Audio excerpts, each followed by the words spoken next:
سلام.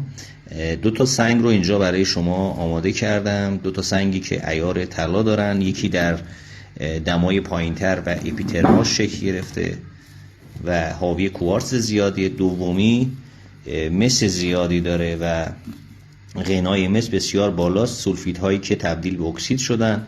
هر دوتا نمونه طلا دارن. اینجا کانی طلا به عنوان کانی فرعی هستش، اینجا کانی اصلی هستش. اینجاها مس کمتری پیدا میشه داخل این محدوده ها و این محدوده ها مس زیادی پیدا میشه.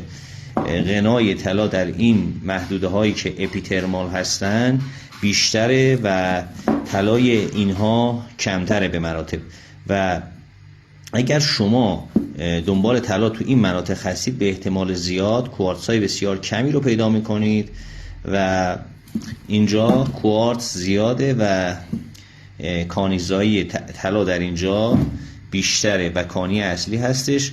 اگر اینجا تو این محدوده اپیترمال مس پیدا بکنید، داخل کوارتز به مراتب عیار بهتری داره، ولی اینجا دقیقاً برعکس عمل میکنه. هر جا کوارتز بدون مس رو پیدا کردید، اینجا عیار بالای مس و پایین طلا رو پیدا میکنید. دو تا منطقه‌ای که شما میتونید اکتشاف بکنید.